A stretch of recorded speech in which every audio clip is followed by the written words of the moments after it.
The story begins with a glimpse of a masked boy under the red moon. Goblins start being aggressive of his presence, attacking him together as a group, but the masked boy just quickly slices them apart in the blink of an eye, while screaming that he wants more monsters to slay. Then, we see a carriage along the road. Far from the carriage, we see goblins planning an attack. The carriage was being chased by goblins, while the man riding the carriage calls for help. Luckily, a group of warriors or adventurers riding horses came to fend off these goblins. We see arrows hitting a horde of goblins, all from an archer behind a swordsman riding on a horse, which eventually swings his sword. It's a part of adventurers full of diverse roles, like a guy with a two-handed axe, ambushing the goblins like an assassin. We then see the royal capital enclosed in walls. The main character starts to get hungry, while the same group of adventurers arrives at the capital talking about how their level went up from the goblins. They went across our main character, Fate, which got him thinking. He can't be like the adventurers after all, because of his useless skill that makes his stomach growl and hungry all the time.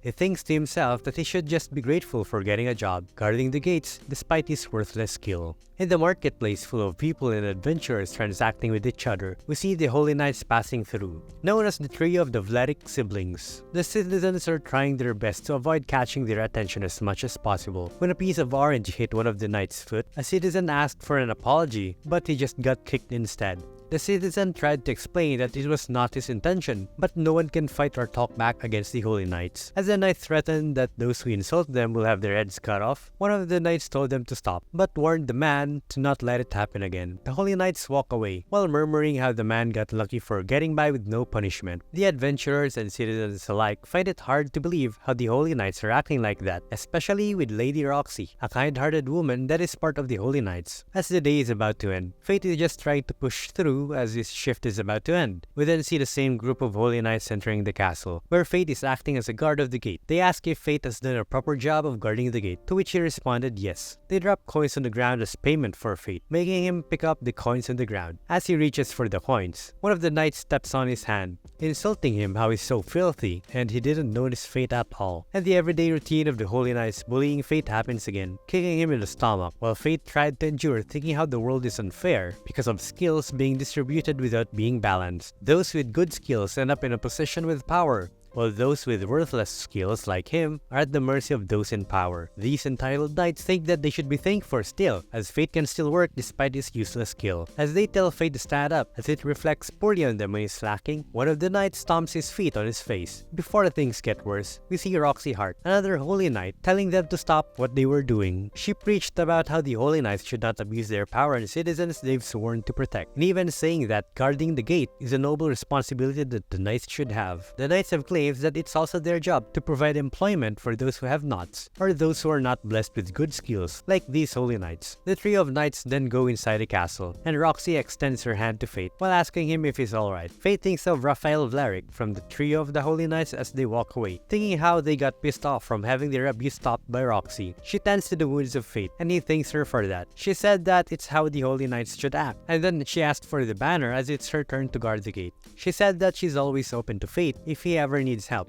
and if something similar happens, he should let her know. But Fate just had a smile on his face, saying that everything is fine. Deep inside, however, he's worried that Roxy might be involved with the Holy Knights that were abusing their power. We see Fate in a cafe eating a piece of bread and soup, and the bar owner approached him, asking him if he got knocked down again by the Holy Knights. He might end up like the last guy because of endless abuse and brutal labor. As Fate leaves the bar and pays for the meal with a copper coin, the bar owner hopes that he won't end up like the last guy, walking across the streets while still hungry even after a meal. He laments how useless and stupid his skill of gluttony is, making him hungry all the time and his stomach growling. He also wishes how he could have had a skill that would make him like a Holy Knight, or even just a warrior or a merchant. However, that can't be changed, as when you have nothing, you're trapped as a loser. He saw a group of thieves while strolling around, and quickly informs Roxy about this. She asked him if he is certain about this, to which he replies yes. She then decided to go after the thieves, and leaves Fate to take up guarding the gate temporarily, while she rushes into the scene to stop the thieves inside the castle. Just as Fate thinks it's over, he sees one of the thieves wounded and escaping. This startles Fate, but it's his duty to guard the gate. If he runs, it will cause trouble for Roxy, so he convinces himself that even a weakling like himself can protect the gate, and prepares the spear to lunge towards the running thief. As the two of them clashes together, Fate lets out a scream to reassure himself that he can handle the injured thief himself, piercing the spear across the thief's body, making the thief fall from the ground bleeding heavily.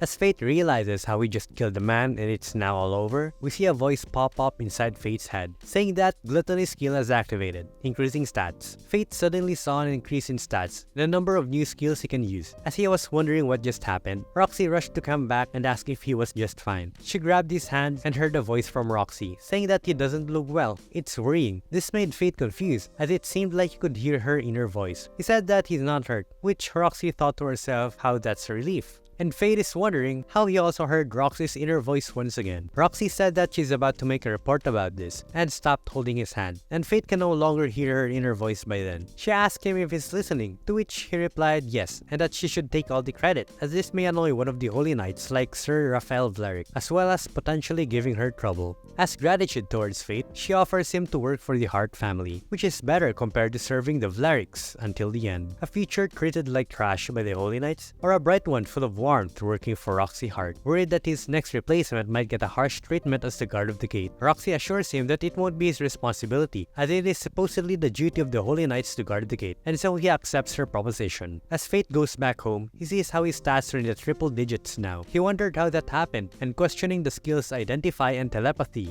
Looking back, he realizes how he could hear Roxy's thoughts when she held his hand, as well as when he killed the thief, and his skill of Gluttony suddenly activating that time. While wondering what's happening to him, he felt confident that with the increased stats, he should be able to slay monsters this time. The next day, he went in town to look for a sword. While he was looking around, a merchant approaches him, hoping to find a good customer. He asked for his budget, but was disappointed to know that Fate is dirt poor for having only 2 silver coins as his budget. These 2 silver coins was the result of Fate saving up for 5 years since he came to the royal capital. The merchant directed him towards a barrel of weapons that are considered as trash, saying that's all he could get from those coins. Fate thought to himself that it's better than nothing. So with this new skill Identify that he acquired, he appraised each weapon from the barrel, and lots of them has 0 durability and power left. After finding 3 swords with no durability, a sword catches his interest. It's filthy and treated like trash, just like him. The weapon then suddenly talked to Fate, and this startled him, while the merchant thought of Fate as a weird fellow. Fate was sure that the sword just talked, and the sword's name is Grid. Grid told Gluttony to buy him, as it will be worth his time. Fate was surprised to know how the sword knows about Gluttony, asking him how did he know about it. Grid just responded that they both have a lot in common. As Fate thinks about it, he leaves the 2 silver coins to the store and walks away with the sword. Inside the room, we see Melim talking to Raphael on how Roxy tried to hire Fate to work for the Hart family without asking the Vlerick family. Melim talked to his brother how they should be teaching them a lesson. Raphael just responded that it's not worth their time as Fate is just replaceable. Memil was irked off with how Roxy complained on the handling of their guarding duty. The Harts and the Vlericks are part of the 5 great families that support the kingdom, so there's no use in complicating things. Raphael then thinks that it's time to head to the military district. Memil asked him on what made him so enthusiastic about his studies there. He said that he's studying on how to become immortal, but Memil thinks the thing about immortality as being a joke and that he was just teasing her. We then see Fate graphite across the fields. While Grid is memorizing his full name, Grid notices the presence of goblins and told that to Fate. As a goblin jumped on him, his eye starts to glow and he slashes his sword on the goblin, making his skill Gluttony activate. This increased his stats and a new skill called Strength Boost is acquired. He said to himself that it happened again, his Gluttony skill being activated. Surrounding him, Grid notices that there's more enemies, making Grid laugh as he remembers the saying that when you see a goblin, there's 100 more around. It seems like that saying is true because there's suddenly more goblins hungry for blood around Fate. The sheer amount of goblins startles Fate. As the goblins charge towards Fate, he tries to defend against the goblins with all his might and slays them one by one, all the while his Gluttony skill activates every single time. While the skill keeps on activating during the slaughter of the goblins, this only ended after his rampage, causing him to gain new skills and an increase in stats. Greed mentioned how Fate should notice that he isn't hungry anymore. He's surprised as it's the first time he never felt hungry and that his stomach is not making a sound anymore, but he also found it weird that he suddenly gained new skills, as he thought that the only skills you have are those that were granted to you when you were born. Grid said that it's because of the gluttony skill. Normally, stats only increase from battle and you gain experience as you level up, but with gluttony, it divorces the stats and skills, making them your own, but at the cost of not gaining any experience points to level up. This answers Fate's question on why he's still at level 1. Fate wonders how Grid knows about it, but Grid just replied that it's because they're in the same boat. As we see a group of adventurers from afar, Grid reminds him that gluttony is a skill that you shouldn't let people know, as it is one of the skills that defy the divine law. Fate realizes then that he should fight on his own, but Grid told him that he isn't alone anymore as they are in this journey together. He then proceeded to collect the goblin ears to exchange them for money, which got him 3 silver and 80 bronze coins from the 38 goblins he defeated. He's excited to try out meat for dinner, but Grid said that maintenance comes first, emphasizing that he was named Grid for a reason. Although Fate still insists that meat comes first, especially since it's been 5 years, he bumps into a man and falls on the ground, noticing how there's a young girl being pulled around by that man. Fate uses his Identify skill and notices that he can't read the man's skills and can only see his stats. It turns out that the man has the skill called Conceal, which hides his list of skills. Fate is determined to save the girl as he can't ignore this. We see the girl wrapped in chains, with the man saying to her that she should be happy, as trash like her can still be of some use as a toy for the Holy Knights. This scares the little girl, making her cry, while the man laughs. Grid warns him that the man is tough, and it's his last chance to run away. But now that he has gained power, he doesn't want to ignore those who are suffering in front of him, and he wants to help them. We then see a church or an orphanage, with the nun explaining to the children that Holy Laplas is the creator of their world. She gifted people with special powers before she parted ways with them. She asked the children if they know what are these special powers. The children replied that they are called skills. As they asked for blessing for their meal, one of them feels sad and refuses to eat. He said that Holy Laplas is not fair, as the Holy Knights and Warriors all have amazing skills, while he has such a weak skill.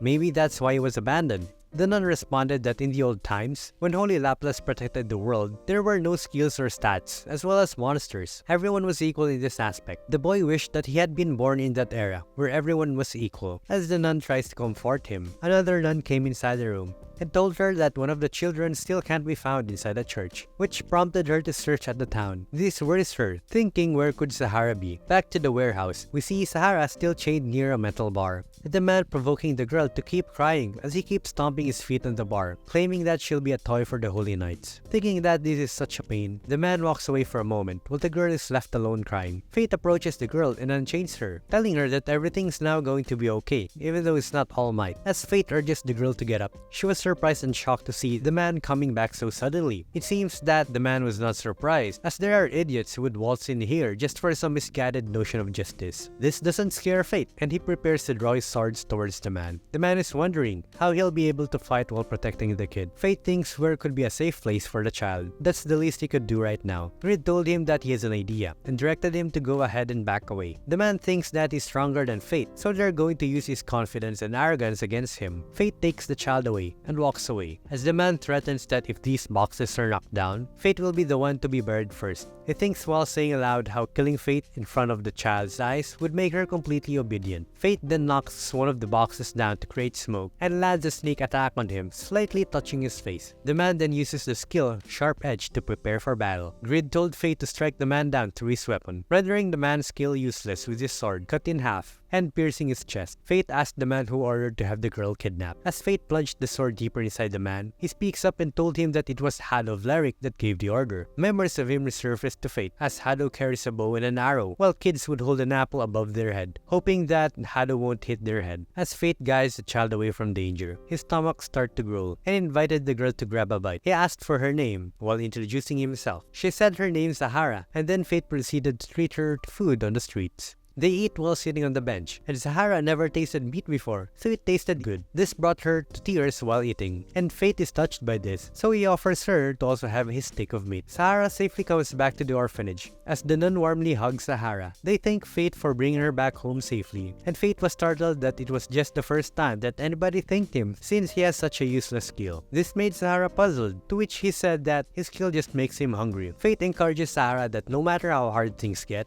if you laugh, then you'll eventually eventually be happy one day. This quote reminds him of his father, which helped him reach where he is right now. So he passed on that encouragement to others too. Upon slaying the man in the warehouse, Fate received a new skill called the one-handed sword technique. This is his first technical skill, which allows you to get tech arts that are like secret techniques. In this case, the new skill allows him to attack twice in just one strike. Fate said that Grid should have warned him that the man might be dangerous, but Grid said that nobody would want to interrupt a hero in the middle of saving a little girl. As they walk back home, Grid said that the truth is, a battle comes down to the luck of the moment. The stronger person wouldn't always win. Fate thinks that he got lucky this time, so he wants to be stronger. Strong enough so that he won't need luck to win battles. Grid reminded Fate that it's his first day working for the Hearts tomorrow, and asked him if he's going to work looking like that. Turns out that Fate completely forgot about this. Inside a bar, we hear a rumor being spread around that Sir Mason Hart was struck down by a divine dragon in Gallia. This news came from a warrior friend of the customer, making the news certain. The bar owner is thinking what would happen to the Hart family then, to which the customer responded that Roxy Hart would succeed his father. Sir Mason was the one keeping the Holy Knights from going out of control, so he's worried that Roxy might not be able to do that. They're referring to the Valeric siblings,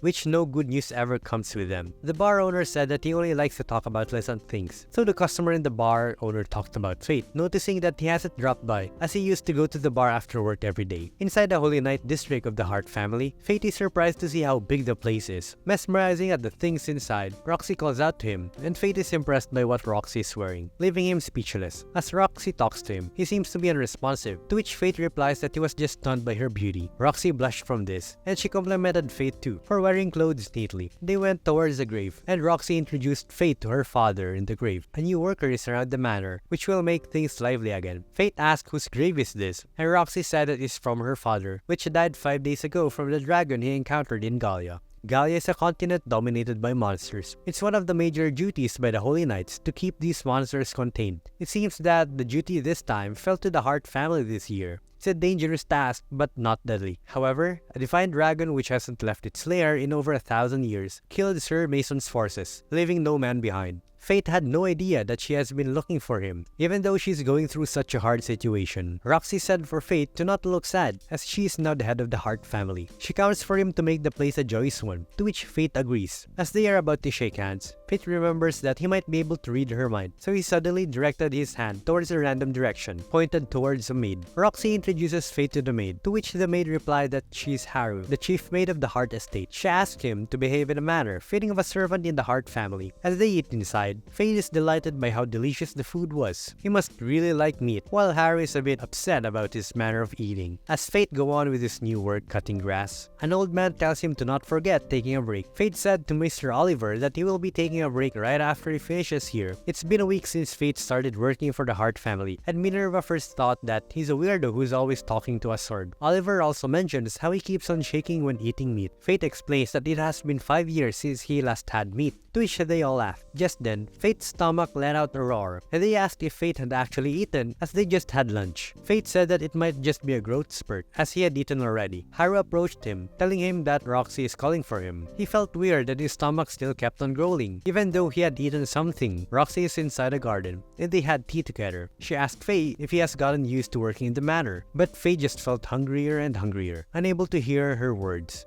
and worried that he may not be able to suppress his hunger. As she yelled out his name as Faye, it was reminded him of his father, since that's what he used to call him. Fate said that he also lost his father to a monster. He asked why she would call him Faye, and she responded by saying that it's a nickname. It's part of making the Hart estate a joyful place, since he's part of the family now. Fate felt embarrassed by this, but he suddenly felt dizzy and passes out. He wakes up in the middle of the night inside his room. He sees a letter, telling him to take the day off tomorrow and just take a break. He asks Greed on what's happening inside him. He could suppress his hunger from before, but now it's getting worse. Greed said that the die has already been cast. Once the glutinous skill gets a taste of souls, there's no stopping it. The more you devour, the stronger you get, but it also makes you want more, destined to seek out souls to consume until you die. Fate asked what would happen if he doesn't seek souls to consume, and Greed said that he may starve to death, or lose control and start attacking indiscriminately, just like a monster. When the hunger is about to reach its limit, it will be visible on the eyes. Fate notices how red his eyes are, just like a vampire. There's no turning back now. As he went out of town, it suddenly seems like people around him looks delicious. That's because of the skill hunger boost, said Grid, which is in effect when his eyes turn red. It's a temporary power to boost the gluttony skill. Fate gets better night vision and the ability to trap prey by smell, while paralyzing the weaker prey with fear. This is evident when the goblins are just standing around him doing nothing, to which Fate draws his sword and starts the feast upon devouring these goblins. However, it is still not enough, so they head over to the Hobo Goblin Forest. One of them went after Fate, but was just struck down in a single strike. This caused the other Hobo Goblin to flee, but Fate is still feeling hungry, so he kept devouring until he feels satisfied. After some time, he finally consumed enough souls, and he doesn't want to feel this way again. Grid said that he'll need to hunt monsters every now and then to avoid this. Suddenly, the earth is shaking from the steps of a monster. A Goblin King appears, and upon appraising its skills and stats, it doesn't have a larger gap with Fate, but has the health regeneration skill. Fate wants that useful skill, so he sneaks upon the Goblin King.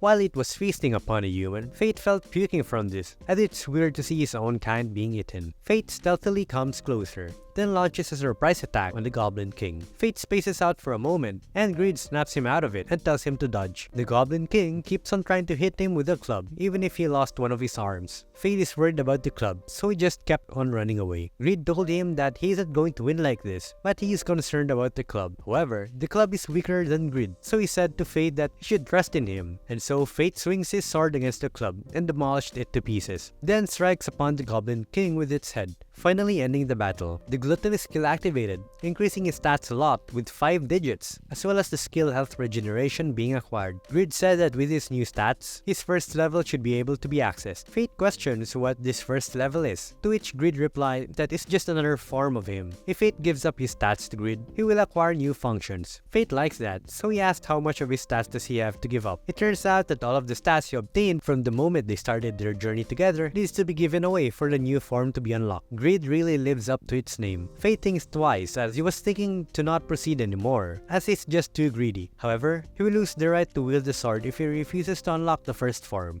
Fate can get stronger on his own or make Greed stronger too, so they can work together. Now is the time to choose. This leaves Fate with no choice, as Greed is his only partner. Greed said that he won't regret his choice, and proceeds with absorbing the stats of Fate. While glowing, you can see that the first form of Greed is not a sword, but a bow. It's a magic bow and not just any ordinary bow. Greed said that there's someone eyeing up Fate for a while now. It's the perfect chance to test out his new form. Wondering where the arrows are, he said to just draw on the bow, and they'll magically appear on their own. It's magic indeed. So Fate draws upon his bow, and it comes with a homing projectile that can land on any target he wishes. He takes the ears of the Goblin King and leaves it in front of the church where Sahara is staying. This should be enough to keep them fed for a while. The next day, we see Roxy inside of the Heart Estate, wearing a different set of clothes. As she was about to leave, Fate calls out to her, asking who she is. This surprises her, and Fate as well, as she looks different from the usual clothes that Roxy normally wears. Fate asks her if she's going to the castle like that, and Roxy tells him that she's going to the town in order to do a secret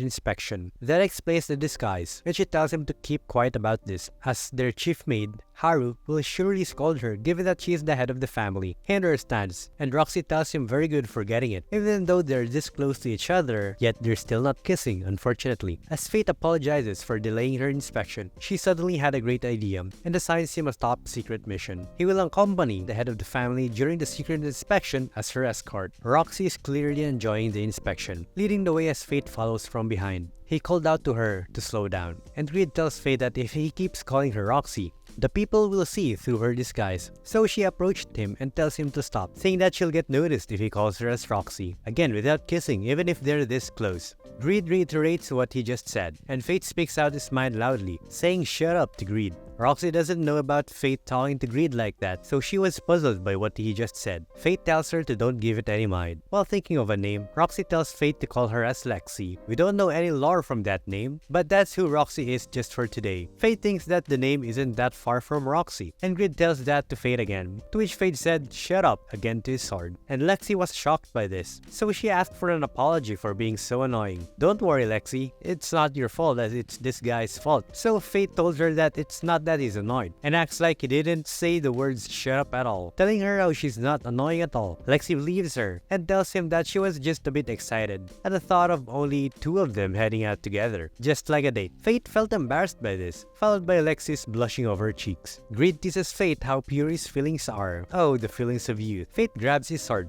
and tells it to seriously pipe down. Lexi stops him and told him that she won't allow him to treat his sword so roughly. Greed agrees, saying that the Holy Knight knows her stuff. Fate apologizes, and she realizes that she has never given a proper look at his sword from before. He's worried that she'll get suspicious how he got the sword, given that he has such a useless skill. Not to mention that he's worried with what Greed told him. The gluttonous skill already had a taste of souls, and there's no stopping it. The stronger he gets from the souls he consumes, the more he wants. And if he doesn't do that, he'll either starve to death or lose control and start attacking anyone in his way. Fate thought that he must not let her know about the secret behind his gluttony skill. Fate carelessly drops the sword while in the middle of his thoughts, and Lexi catches it before hitting the ground. She likes to see his sword and unsheaths it, and she thinks that the sword would need some maintenance. So she told him that he'll show him to the Hart family's blacksmith later. He thanks her and proceeds to go on their way. He tells Grid that he's finally going to get polished up by someone. Grid didn't respond, so Fate asked him what's up, and it looks like even Grid got embarrassed from being touched by Lexi and enjoying his moment. He mentions how she smells really nice, even though it's just a sword, and Fate got pissed off by this, thinking that maybe he should throw the sword around after all. Lexi tells her to come with her before he could even start getting rough with his sword, and they eventually reach the town bustling with fruits, vegetable, meat, and people. A bunch of grapes caught her attention, and the merchant praises her for having a good eye, as these fresh grapes came from the Hart family's vineyard this morning. Lexi asked to try out the grapes, and the merchant complies. Faye is surprised with how delicious they are, and she responded by saying that it's grown at home, so it's delicious of course. This puzzles the merchant, and Faye is worried that Roxy's disguise might be blown away, so Grid gives him an idea to tell the merchant that one of Lexi's relatives works for the Hart family. That's why she's set at home. The merchant understands and walks away as another customer is planning to buy from him. That was a close call, and she praises him for the quick thinking, which Grid tells him that he owes him one for it. Fate responded that he knows, and Lexi asked if he do know, and he just said that he's just talking to himself as usual. How silly of Faye, she said. One of the citizens said that the Holy Knights are coming, so the citizens tried their best to stay out of their way.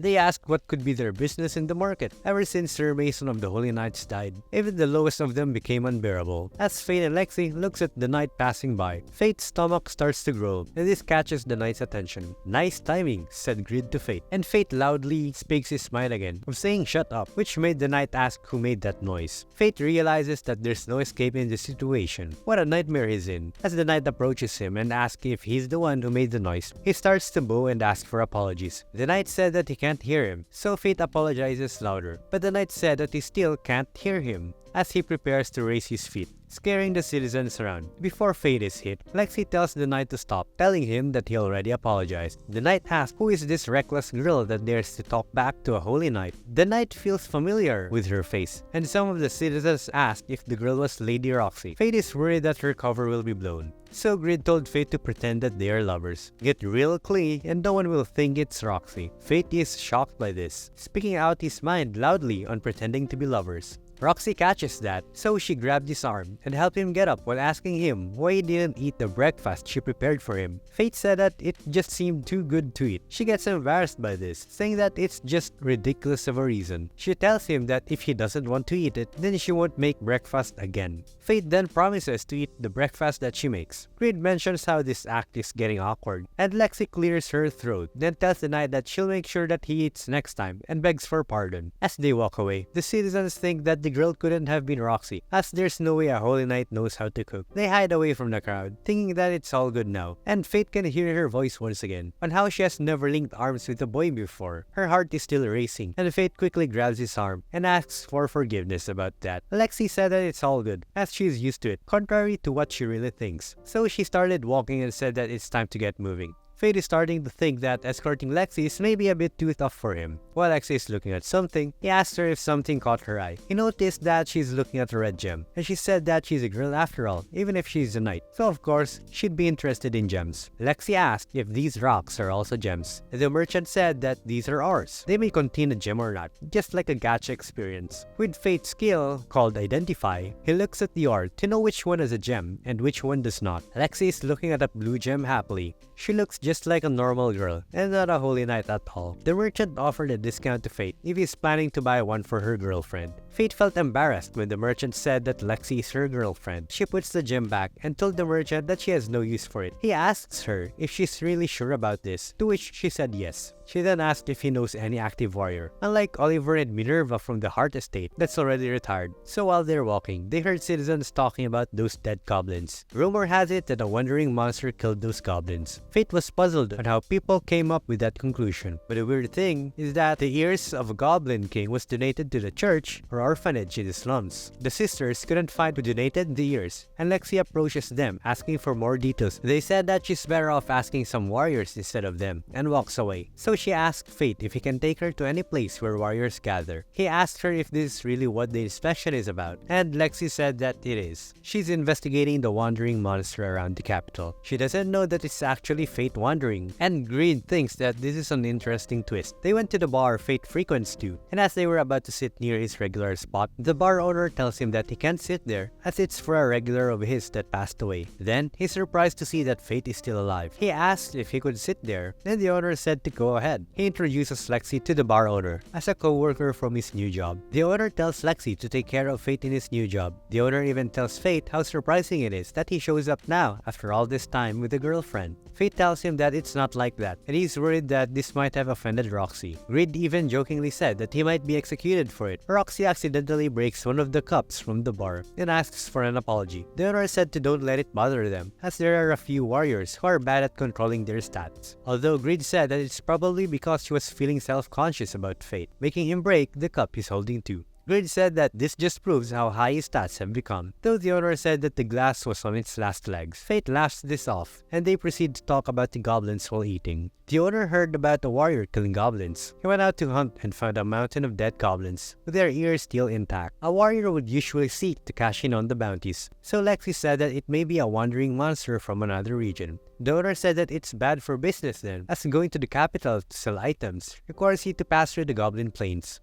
This would scare the people from traveling. Fate realizes that it's his fault that things are like that. One of the regulars came inside the bar, and Fate greets him, but he just got surprised that a ghost was talking to him. After a while, the old man talked about how the popular theory about the wandering monster is that it's a lich. This is the reason why the Holy Knights will be taking direct action to deal with it. A warrior friend of the old man told him, so the information is certain. Fate and Greed is worried to face off the Holy Knights, as his stats are just freshly drained. The old man asked Lexi what got her so curious about the monster. Fate is worried that if Roxy joins the hunt and sees him, he doesn't know what will happen. Traveling warriors came inside the bar and ordered food and drinks. One of them started hitting on Lexi, which got Fate angry and told him to stop. Lexi stands up and pushes away the guy, hitting on her with just a slight nudge. They're surprised as only a Holy Knight could pull a move like that. Roxy then starts to remove her braids, and everyone recognized her as Roxy the Holy Knight, which the bar owner already figured out. The traveling warriors were scared that she might punish them and asked for her to spare their lives. They tried to offer money, but Roxy said that it's not needed, as people should not fear them, as it's their duty as Holy Knights to protect them. She is ashamed by the image of the Holy Knights and regards how this came to be. A world where everyone could laugh together is her father's dream, and one that she shares. Fate thinks to himself that he will follow her until that wish is granted. The next day, we see Greed getting polished, and he felt like a new sword. They walk together after, and while talking, Fate mentions how come Roxy doesn't know about the hunt. It seems that the initiative is spearheaded by the Vlerick family, and didn't inform the Hart family. Speaking of the devil, we see a kid being bullied by the three of knights from the Vlerick family. Hado is pissed off to see Roxy again, and Milliam said that they're just talking to a lost child into their protection. What kind of protection is this? Roxy asked Fate to take the child from these Holy Knights, making Hado lose his grip on the child.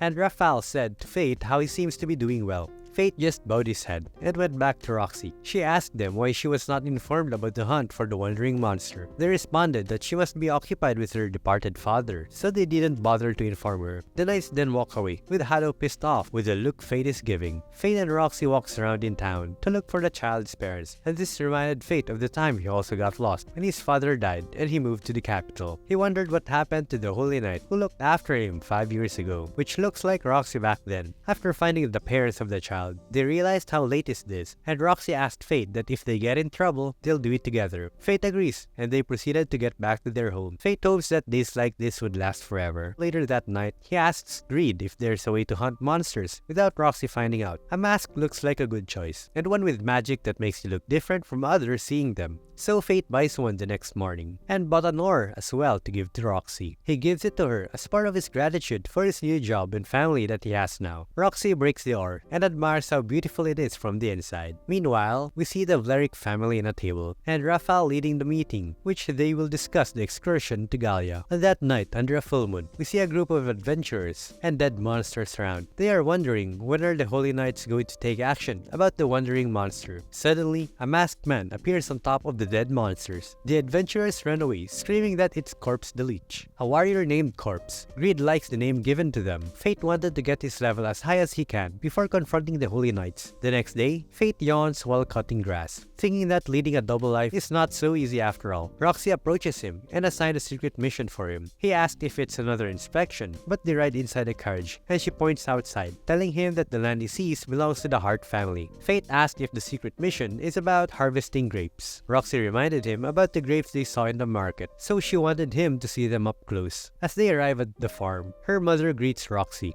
Roxy told her that she didn't need to greet them, but it's all good, as her mother is feeling better today. Her mother is interested in who the boy with Roxy is, and she introduced him as a new servant that she hired. He introduces himself as Fate Graphite, and her mother introduced herself as Aisha Hart. She asked Fate to come closer to her, and asked if he likes her daughter. This flustered Roxy, as it's a sudden question out of the blue, and she said that she is just interested in his opinion about his new employer. Fate and Roxy lets out a sigh of relief, as that's what the mother meant about liking her daughter. Fate responded that he cared a great deal for Roxy, and she would serve her until the end of his life, if he is allowed. This made the mother delighted, while Roxy feeling embarrassed. As Fate looks at Roxy, she said that she is going to rest in her room first. Aisha said that Roxy always runs off when things get too uncomfortable, and she hasn't changed at all. When she was little, she was also quite the crybaby, throwing a fit from just a glimpse of a bug. It's surprising for Fate, given how she acts at the capital as a Holy Knight. Her mother still finds it hard to believe that her little girl is now a Holy Knight, worried that she might be pushing herself too hard after losing her father and becoming the head of the family. Fate reassures her that Roxy is doing a great job as a Holy Knight, and a lot of people trust her. As Roxy enters her room, she sees a picture of her father and herself, as well as some of her toys, reminiscing about the past and how her father trained her when she became a Holy Knight. Roxy just wanted to be the kind of Holy Knight that her father is. One who laughs with the people, quite befitting as a member of the Hart family, before fulfilling her promise with her father. As they gathered the grapes, one of them offered Fate a glass of grape juice, and it looks like the lords have personally cultivated this land for generations already. This led to the great flavor their grapes have. The worker thinks that it must be hard for Roxy to suddenly lose her father, and is grateful that Roxy still showed up for the harvest. The harvest isn't the only purpose of the visit, as there are monsters looking to get food from it. There are kobolds from the valley in the north, and then Fate's stomach makes a noise again. Grid said that after all those goblins, the gluttonous Gill is still hungry for different souls. As the day is about to end, Roxy tells Fate to head back, as she still has things to do. Fate does this and walks back, but encounters a girl with a large two-handed axe on her back. As they walk towards each other, the girl speaks to him. He realizes how her eyes also look red, just like him when he's in starvation mode. She told him that she arrived too early. She came after those kobolds, but told him that he can have them. She said that they'll meet again, and that he owes her for this. He asked Greed if he knows anything about the girl, but didn't give Fate a direct answer. Greed seems to know something, as he was quiet the whole time, as opposed to his usual chatty nature. But Greed denies it. Even though as great as he is, there are still some things he doesn't know. Roxy carries 2 baskets of grapes while encountering the girl, and gives the basket to Fate. She believes that the girl just earlier is a Gallian. Fate thought that Gallia was destroyed 4,000 years ago. Gallia was a great military power, but was destroyed when the surgeon monsters attacked them, and most of them died.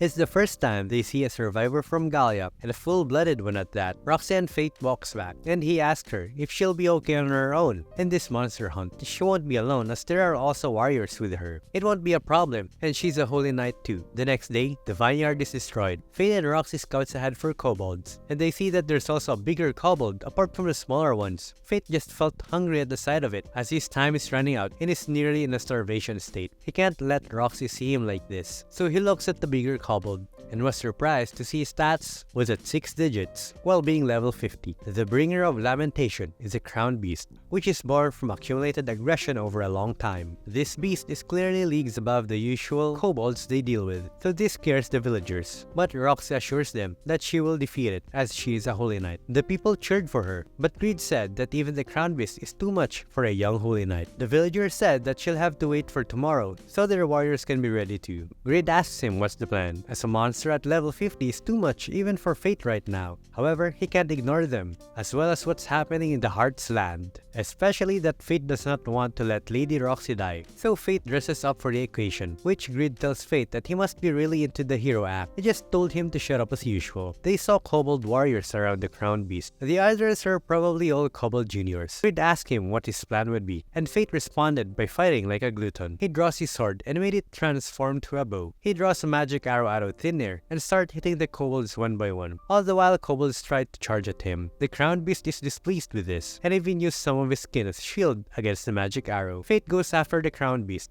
eliminating every kobold that gets in his way, as their bodies are split in half. In the same time, his stats reach 6-digit territory, except for magic and spirit, while gaining new skills. However, these are still not enough to beat the crown beast, which has some much higher stats. He draws up his bow and aims at the kobolds, piercing through them, but the crown beast catches it and destroys the arrow. Seeing that a ranged showdown won't work, Fate uses Grid sword form and charges towards the crown beast, but the enemy used Ruinous Strike from the brawl skill, which can penetrate armor to shatter bones and pulverize organs as they clash against each other. Fate got hit on one of his shoulders, immediately using heal, but the crown beast followed up a shockwave, which blasted Fate away towards the river. Grid told him to snap out of it as he might actually die. As the crown beast seizes the opportunity to end the fight and jump on him, Fate countered him, pretending to be dead and striking him. That's a pretty sleek trick he learned according to Grid. The greater kobold used another shockwave, but Fate dodges this time, only to end up as a platform for the beast to step upon.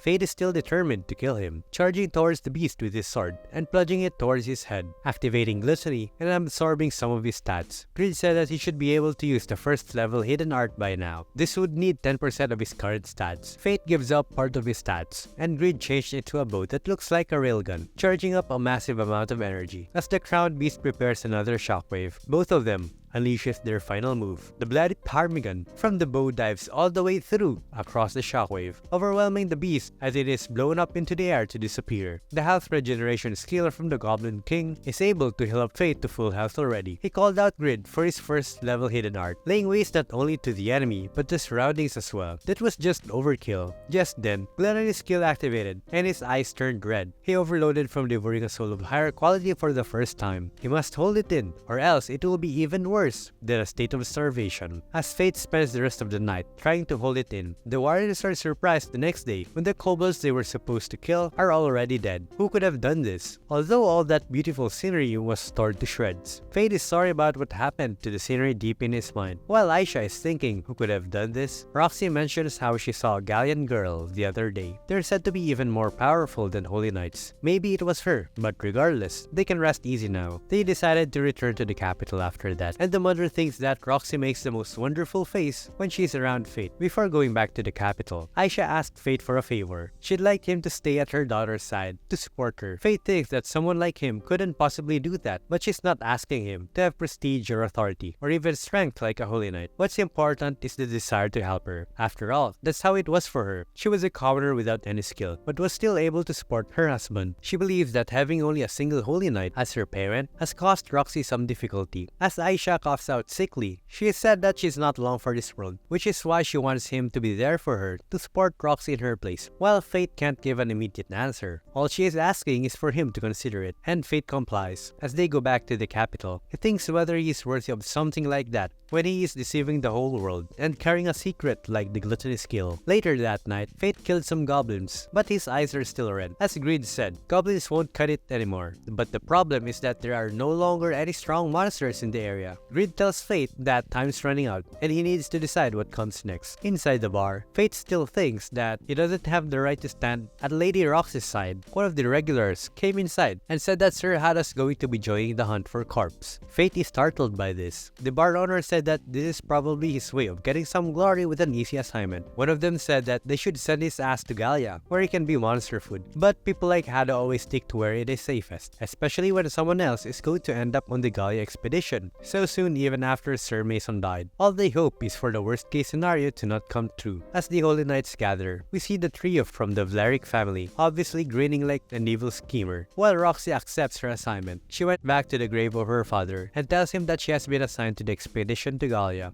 Fate approaches her and tells her to not go to Gallia, as she might not be able to come back. However, she has already decided to go. The Hart family is a thorn for the Vlericks and other Holy Knights, so rumor has it that they also arrange for this expedition to Gallia. As the trio of Vlericks cheers to a glass of wine, they're amused how they got easy jobs unlike Roxy. Hado asked Raphael that it's time to tell him the truth about his research into immortality. However, they just said to Hado that he's counting on him to deal with the leech. Under the night sky of a full moon, Fate thinks that while he can't overturn official orders and stop Lady Roxy, he still won't let the Holy Knights treat them like trash and cause them suffering. Behind Fate, we see a group of warriors and a Holy Knight. As they face against each other, Hado is full of arrogance and confidence, while Fate is just hungry for revenge. Hado asked the man standing in front of him if he is the leech named Corpse. His henchmen offered the Holy Knight to take care of Corpse themselves. He agrees and lets the warriors charge at Fate. As the warriors slipped onto Fate, he notices how slow they are moving. Grid said that this is the result when your stats are already leagues above your enemies. Fate thinks of using the skill, Rune of Strike, that he learned from the crown beast he defeated. As one of the warriors take their turns in charging at Fate, he effortlessly pushes them away, even without using his sword to knock them down. This sight frightens Hado and his companions, making the remaining warriors run away in fear. The Holy Knight asks them to stay and don't leave him behind, while the masked man gets closer and closer to him. Hado is pissed off that a mere monster is daring to make a fool out of him, so he prepares for battle and points his sword towards Fate. To make the knight's pride fall even worse, Fate reveals his face to one of his former employers, the Vlerick family. Hado is confused how the guard they treat as trash is suddenly this powerful. Fate menacingly looks at Hado, tells him that he doesn't owe him an explanation, and this pisses off the Holy Knight, while saying that he is the second son of the Vlerick family, all while clearly shaking in fear. Fate provokes him to show what the Holy Knights are capable of, the power that they're so proud of. As Fate checks the stats of Hado, he notices the unique skill of the Holy Knights, called the Holy Sword Technique, along with his stats being at 6 digits, despite only being at level 30. He despises the world for granting a scumbag like Hado such a skill. He asks his partner, Greed, if he can shatter a Holy Sword to pieces, and tells him that there is no way an artificial Holy Sword can edge him out. Fate is reassured of Greed's capabilities, while Hado is feeling arrogant that his sword skills at this close of a range will net him an easy victory. Because of this, he says that Fate is really a piece of trash for thinking he can win in this scenario. As he uses the skill Grand Cross onto him, this skill is too slow for Fate, as he simply positioned himself behind the knight's back as the skill misses him. He cuts off the knight's sword in half, and the knight is looking at his broken sword in disbelief, while Fate holds the other piece. How could a holy sword be cut in half like this? Fate tells the Holy Knight to pick up the remaining half of his sword. As Hado takes a step back, Fate tells him to don't run away, as he is a proud Holy Knight. Hado trips and fell to the ground, while Fate tells him to stand up, as he needs to be taught a lesson, quoting from him that defiant dogs need strict discipline. As Hado begs him to stop, he throws him away with a single hand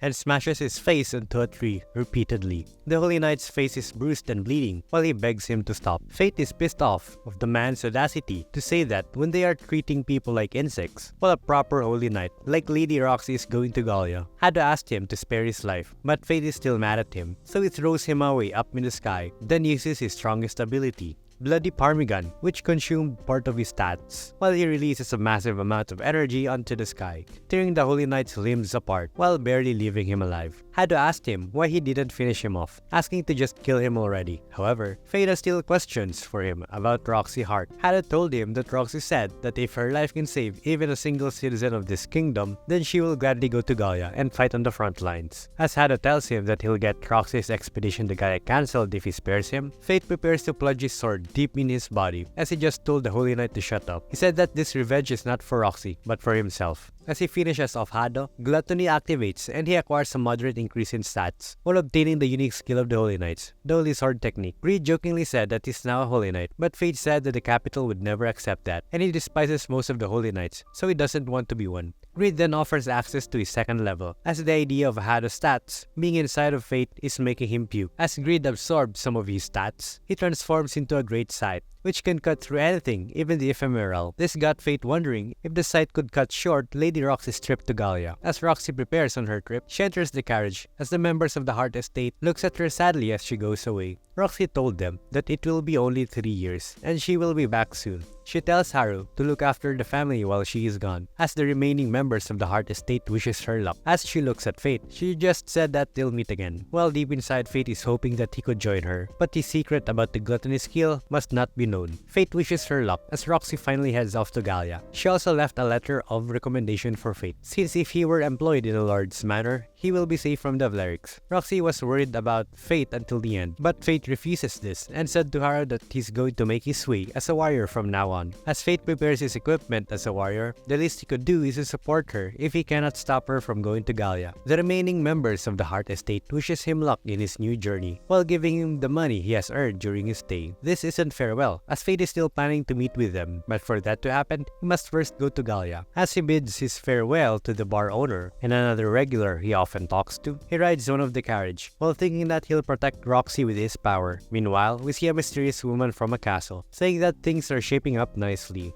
As Roxy formally introduces herself to the Gallia Holy Knights by taking the post held by her father, the knights and warriors cheered her on. One of the warriors named Miria is joining her on the battle in Gallia, where they are to face off the divine dragon that killed Sir Mason and his troops. She wishes to follow Roxy wherever she goes. Another of the warriors named Mugan also volunteered for the trip and introduced himself to Miria and Roxy. Miria said that there are people that are just excited for a chance to see the living natural disaster known as the divine dragon, and Mugan did not deny this, as the chance to test their strength out on a strong opponent is something that many warriors relish. Miria thinks of him as being an idiot, while Roxy tells her to stop as she is going too far. She just got excited by being scolded by Roxy while hugging her. Mugan said that he actually volunteered because of Sir Mason. He marched under his orders and would like to avenge Sir Mason. Roxy thanks him for this, but is worried that his family might be opposed to his decision. However, his daughter, named Raine, is actually looking for some Gallian relics, so this works out for him. This got her curious, and he just explained that he came from a long line of scholars who do research, while he is the only warrior among them. Miria is amazed by this, apart from Mugan of course. This joke got accepted well by Mugan and Roxy, while she thinks that the trip may just work out with the two of them accompanying her. Inside a futuristic looking lab, we see Raine being asked by her lab assistant about something. The assistant said that the leech called Corpse has been hunting goblins. One of the goblins' arm that they have appears to have wounds that are not caused by normal arrow wounds. Raine takes a look at this and thinks of it as a very fascinating thing indeed. She looks at a book and after viewing a few pages, points out that she thinks it's a magic bow that caused damage. The magic arrow caused the wound. The assistant asked her, how is it different from the fireball magic? She said that the magic bow is an ability housed in the Black Sword, one of the weapons of mortal sin. These weapons are made of a material that can manipulate magic power at a high level. By controlling magic power, this would expand the possibility spectrum for skills. Raine wants to see that with her own eyes, one of the weapons of mortal sin. As Fate approaches Gallia, they first stop at Tetra, the shipping hub near the royal capital. It is a city of merchants, where the best goods in the south are gathered. As Fate walks by, he thinks to himself that it hasn't changed much. Grid asked him if he has been here before. He said that it's been 5 years already since he passed through here before arriving at the royal capital. They look for carriages that are heading to Gallia, but because they are scared to get attacked by monsters in the night, they told Fate to come back the next day instead. As he walks away, his stomach starts to growl again. So Grid told him to grab a bite first and gather intel while they are waiting. Grid told him that there might be a scabbard worthy of his greatness, as Fate got the Holy Sword technique, so the scabbard needs to live up to it. Inside the restaurant, we see a person asking warriors for help, as his village is in danger. The warrior said that this chump change is not enough to get them to hunt monsters. The guy tries to pick up the coins that fell to the ground, while one of the warriors steps on his head, telling him that if he needs help, then he must show them how much it means to him. As the guy's head is facing the ground, Fate comes by and tells them to stop, pushing the warrior away. He simply overwhelmed the warriors with simple strength strength, and they walk away as he thanks him for this. Fate said to him that it has been a while. The guy's name is Seth, and he recognizes Fate. Then we see a flashback of Fate getting water down from the well, while kids along with Seth bully him for his worthless skill that makes his stomach growl. While Fate and his father were together, a man screams that the monsters are coming. His father killed the slime that was attacking the village, and Fate is impressed by this. Inside their house, his father praised him for how good he has gotten with handling herbs. Fate said that it is because he gets hurt all the time, and offers him tea while at it. As his dad died, one of the villagers said that the village chief kept Dean, his dad, as part of the village because of the spirit technique skill. Now that he's dead, there is no longer any reason to look after Fate anymore. The villagers tell him to go away as he is just worthless garbage. This scares Fate and makes him cry. As the flashback comes to an end, we see Seth, the son of the village chief, begging Fate for help in saving the village he once stayed at. Seth realizes how self-centered his request is, but he is desperate for the strength of a warrior. Grid said that this works out nicely, as he also needs to sate gluttony. Fate agrees. Seth was worried that he might have not accepted the request. While Fate is still resenting the village that kicked him out, he still has memories of his father in that village. As they enter the village at night, we see that the villagers are dissatisfied as Seth brought back the garbage that they once exiled back then. The chief asks him what is the meaning of this, and he just replied that Fate is now strong, defeating some warriors with his very own eyes. The villagers think that Seth is pathetic for not hiring some warriors properly. The chief said that he'll find some warriors tomorrow, but the villagers are worried that the monsters might attack first, as there have been cries from a nearby forest since yesterday. The villagers are not sure if they can last until the warriors arrive. The chief said that they will use Fate as a sacrifice to buy them some time. Seth asked Fate to just let it go while apologizing for the treatment he is receiving.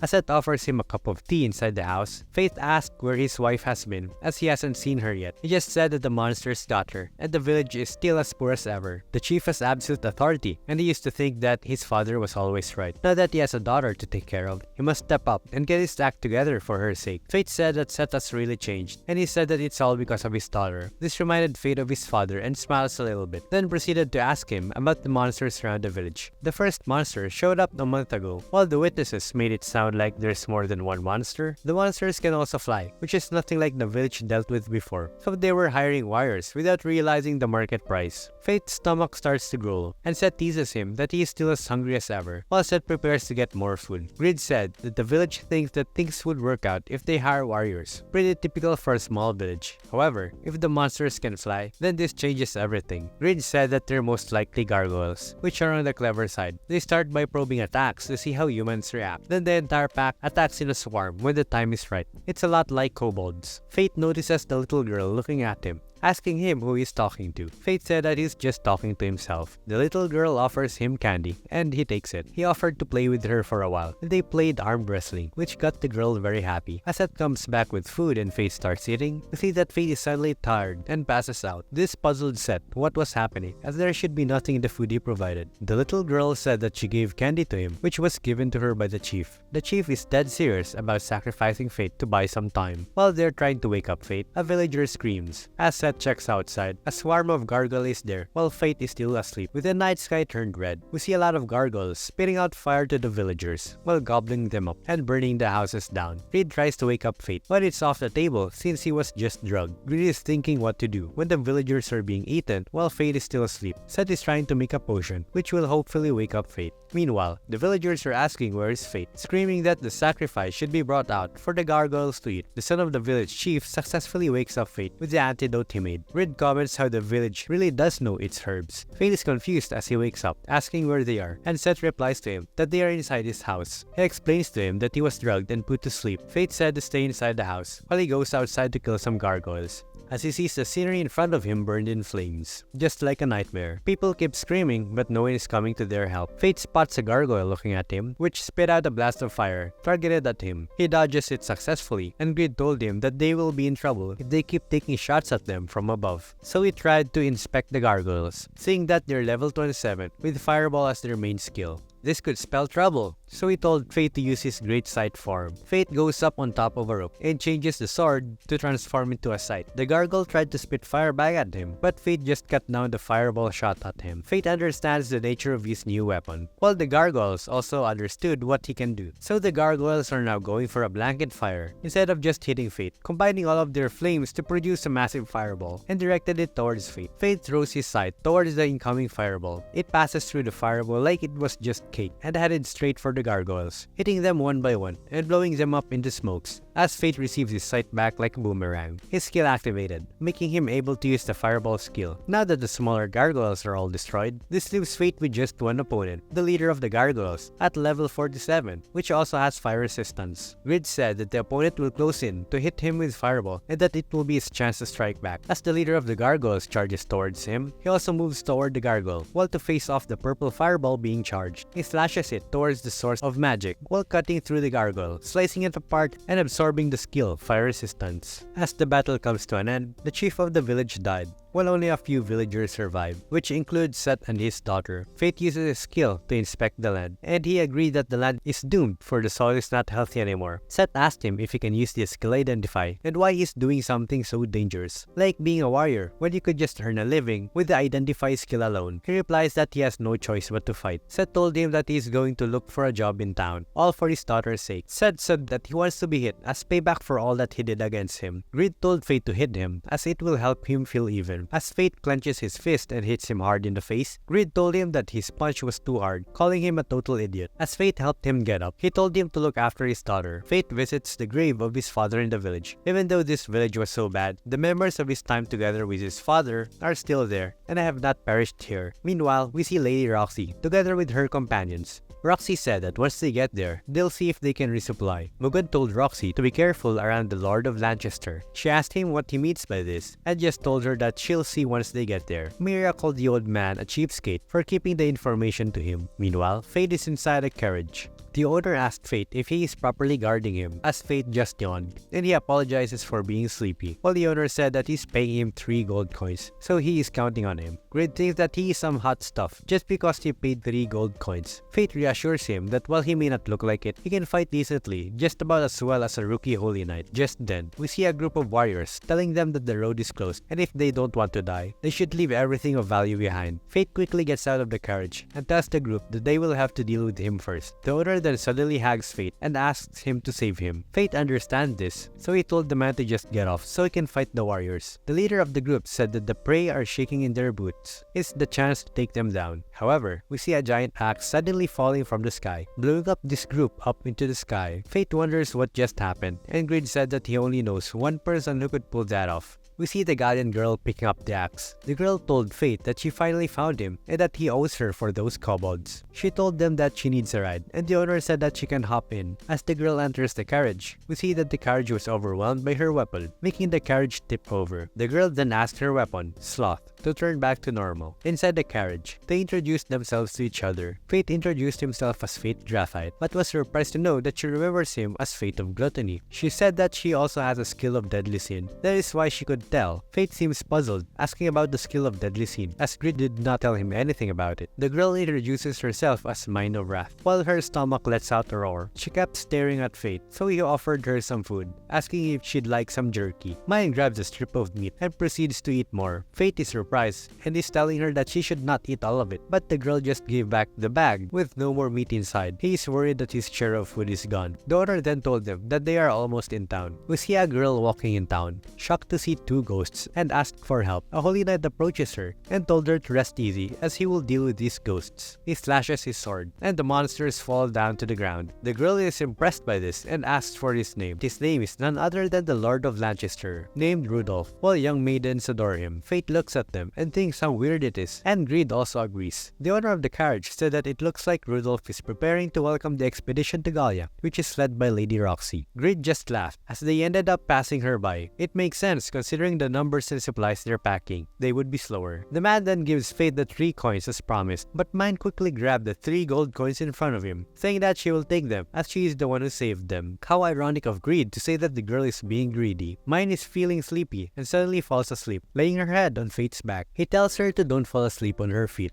but she's dead asleep, so he ends up giving her a piggyback ride, while Greed is telling him to give it up, as she is not exactly a morning person. Fate said that he seems pretty well acquainted with the girl, but Greed just falls quiet, with no response, and just told Fate that people might think he is a weirdo for talking on his own. Some citizens approach them and welcomes them to Lancaster, telling them that their great lord welcomes them. Fate thinks if they revere the Holy Night, but then he suddenly notices the symbols underneath the people. While Fate proceeds further, the guards told them that they cannot pass any further, as only citizens can enter past here. They said that they will find their lodging over there, all while noticing how these guards have a different mark on their neck compared to the citizens he had just seen. And while looking for a place to see, the person who greeted him also has a different mark. Grid said that it is most likely different social classes. Inside a castle, the Lord is talking to two people, telling them if that was their idea of a ceremony. Said that was no way to convey how great he is or the Lancaster family. The whole point of the act was to demonstrate their superiority to the Hearts. The two asked for forgiveness, while Rudolph just slashes sword on these two men. He also slays the other man for running away during a monster hunt. The people around him are thinking that if they upset Sir Rudolph, they will end up dead too. As Fate brings back the Galleon girl to an inn, Grid said that he is surprised that the girl is still alive, and Fate asked him how he got to know her. He just told them that they are old acquaintances who keep running into each other, including the weapon of mortal sin named Sloth. Fate asked him about it, and Greed finally explains to him that there are 7 skills of mortal sin, which are gluttony, wrath, greed, sloth, lust, envy, and pride. These defy the laws put forth by the divine, which is why they are called the skills of deadly sin and weapons of mortal sin. He said that among them, gluttony is particularly sinful for having the potential to overturn the divine system of leveling. The punishment will be there though. As for gluttony, there is no stopping it once it has tasted souls. Reed told him that they will all be punished in one way or another. This got Fate thinking that he still has to keep killing in order to survive. What good even is this power of gluttony? Reed told Fate to calm down because that kind of emotional disturbance would cost Fate his life someday. If his mind isn't resilient, then gluttony will take over. He told Fate that the trick is to sustain a state of near starvation, telling him to don't satisfy gluttony all at once. As they go outside, they face off a sandman, and Grid said that this is the perfect opportunity to test his resistance.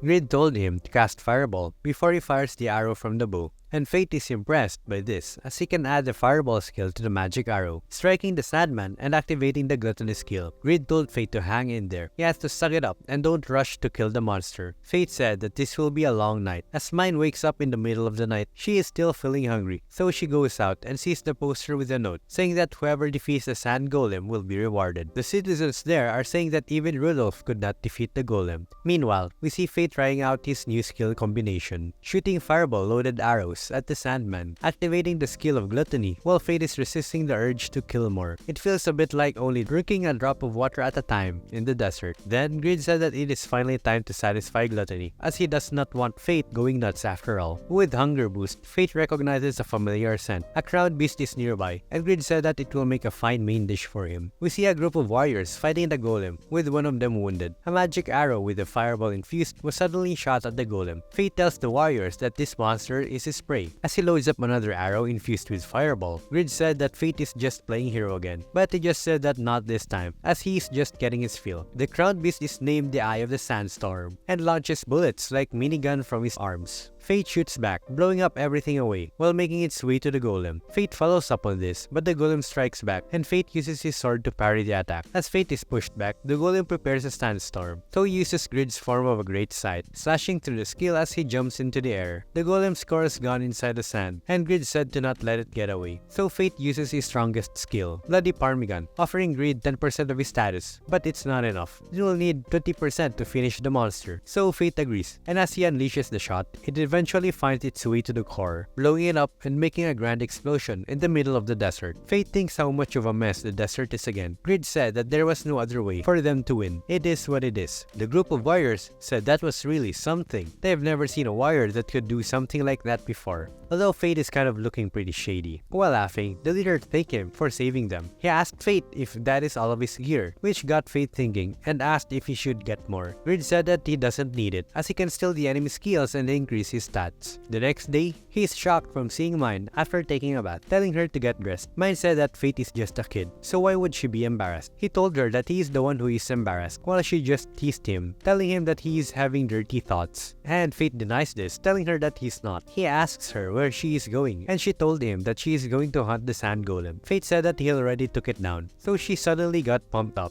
thinking about the rewards that she could have gotten. He told her to calm down, telling her that she can have half of it. While collecting the reward money of 100 gold coins, Mine asked him what's up with the mask, as it looks lame. It is the Warrior Corp signature look, so he needed to collect the reward as Corpse. Rudolph enters inside and talks to Corpse, asking him if he is the one who defeated the Sand Golem, while telling him that Corpse will now serve him. Fate asked him what is this all about, and Rudolph just said to him that he has no right to refuse. Others must simply obey when Holy Knights decide. Mine said that Fate was hers first. Rudolph asked just who this little girl is, as a fresh little girl like her is better off at home, sucking on some milk, and Mine just uses her weapon to throw him away up into the sky. Fate asked her what she is doing, and she said that she is not a child anymore. Grid said that this is definitely going to be a problem, so Fate said that they need to get out of town while they have the chance. So he goes back to the carriage earlier, asking for a ride to get out of town.